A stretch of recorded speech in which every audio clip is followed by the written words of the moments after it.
নমস্কার বন্ধুরা, কেমন আছে সবাই? এপার বাংলার মুখরোচক রান্না চ্যানেলে সবাইকে স্বাগত।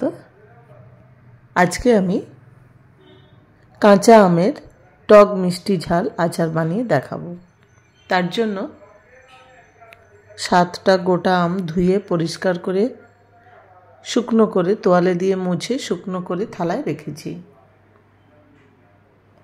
ভেলিগুড় 4টে এরকম বড় বড় ডেলা নিয়েছি। এটা আখের গুড়েও করা যায় অথবা চিনি দিয়েও করা যায়। আমি গুড় দিয়ে করব। আমগুলোকে টুকরো করে কেটে নিয়েছি। দেখো কীরকম করে সাইজ করেছি। এরকম বড় বড় টুকরো করে কেটে নিয়েছি। আর একটুও কোথাও জল লাগাবে না। নুন দিলাম,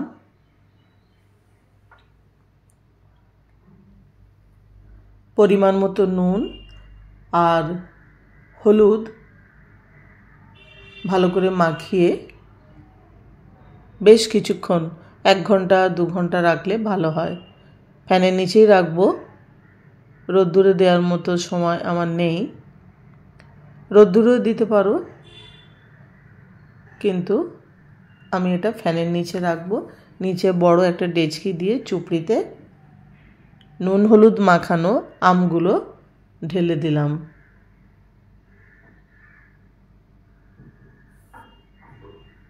এক ঘন্টা পরে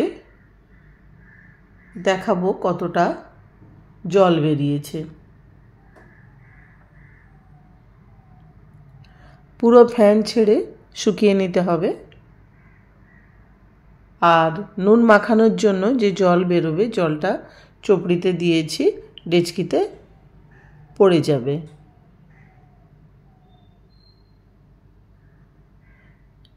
দেখো কতটা জল পড়েছে। আম থেকে এতটা জল বেরিয়ে গেছে। ফোড়নের জন্য নিয়েছি 2টো শুকনো লঙ্কা, অল্প একটু মৌরি, অল্প 5 ফোড়ন, অল্প একটু জিরে। কড়াই বসিয়ে দিয়েছি। ফোড়নগুলো একসঙ্গে দিয়ে দিলাম। 5 ফোড়ন, মৌরি, অল্প জিরে আর 2টো শুকনো লঙ্কা ফোড়নে দিলাম।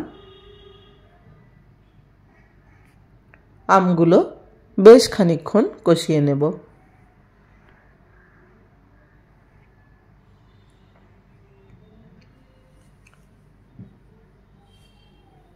কষানোর ফলে আমের মধ্যে যে জলভাব আছে সেটাও ড্রাই হয়ে যাবে।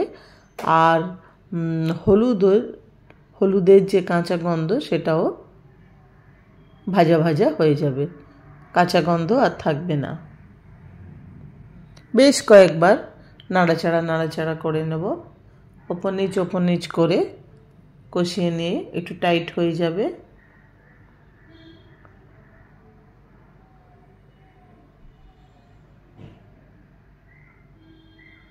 দেখো কিভাবে নাড়াচাড়া করছি।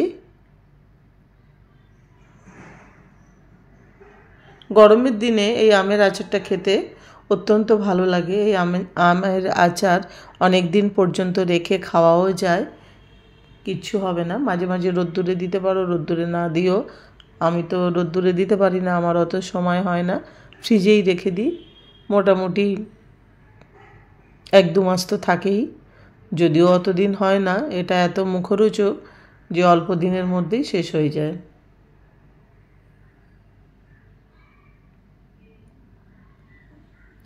একটু সময় নিয়ে ধৈর্য ধরে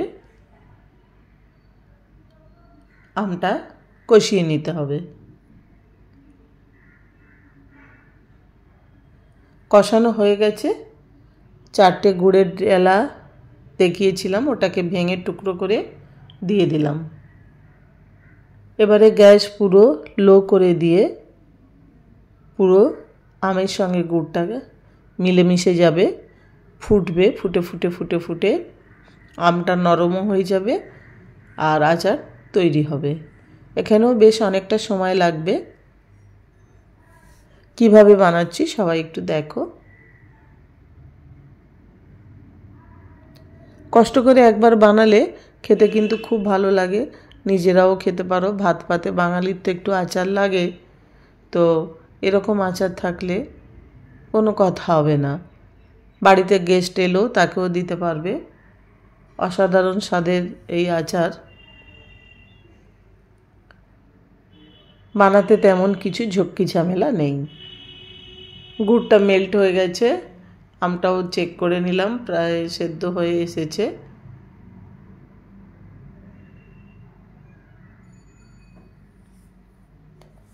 এই পর্বে গ্যাস লো করা থাকবে। একটু নুন দিতে হয়, নুন আগেই মাখানো ছিল। এবার আমি বিট লবণ দিলাম।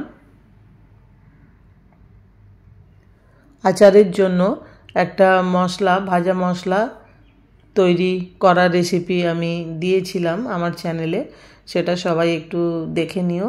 আমি যে মশলাটা দিচ্ছি সেই ভাজা মশলা, তোমরা চাইলে এই লিঙ্কটা আমি আবার এখানে দিয়ে দেব।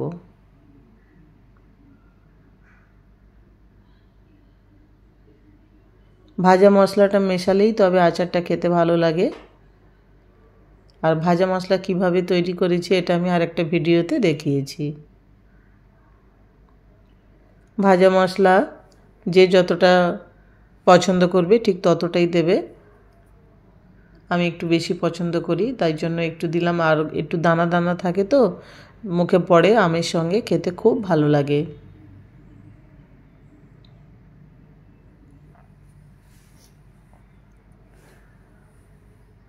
গুড়টা ততক্ষণ ফোটাবে। দেখো, দুটো আঙুল এরকম করলে একটা চিটচিটে ভাব আসবে, অথবা একতার আসবে,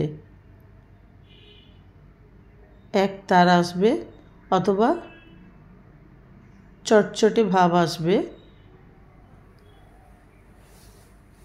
তখন বুঝবে আমের আচার হয়ে গেছে।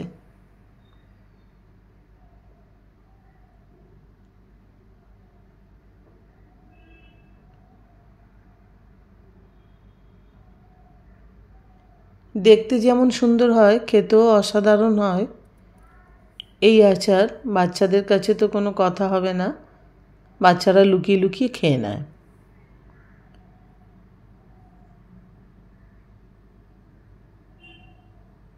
আবার একটু মশলা দিচ্ছি।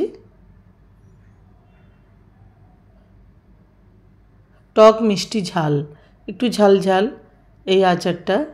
অল্প টক অল্প মিষ্টি, একেবারে পুরোই খুব মিষ্টি তা নয়, কিন্তু টক ঝাল মিষ্টি গুড়াম।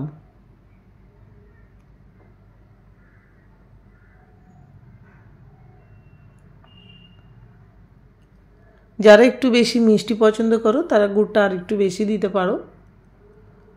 আমি একটু টকটক রাখতে চেয়েছি। আর যদি কেউ গ্রেভি পছন্দ করো তাহলে গ্রেভিটাও বেশি রাখতে পারো। এটা আর একটু স্বাদ বাড়াবার জন্য ওরকম 2 পিস লেবু আমি চেপে দিচ্ছি। লেবু দেওয়ার কারণে একটু টক ভাব আসবে,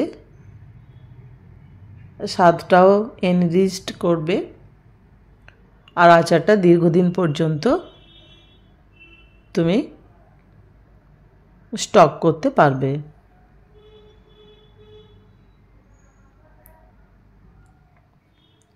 অনেকে লেবুর পরিবর্তে ভিনিগার মেশায়, তো আমার লেবুটাই ভালো লাগে।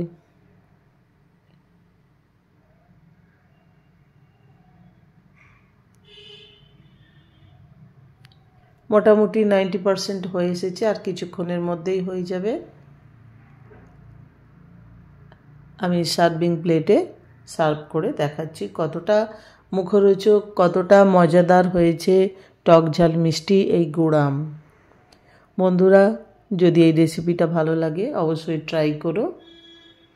আমার চ্যানেলে নিত্য নতুন রান্নার রেসিপি ও ক্রিয়েটিভ ভিডিও দেয়া হয়, সেগুলো অবশ্যই তোমরা দেখো। আমি জানি আমার নতুন বন্ধু, পুরনো বন্ধু, প্রচুর বন্ধু আমার সাথে আছো।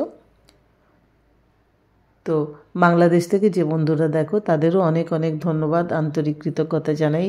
আমাদের পশ্চিমবঙ্গ এবং পশ্চিমবঙ্গের বাইরে যেসব বন্ধুরা আছো তাদেরও অনেক ভালোবাসা জানাই, কৃতজ্ঞতা জানাই। সার্ভিং প্লেটে আমি সার্ভ করে দেখাচ্ছি কি সুন্দর দেখতে হয়েছে। দেখো,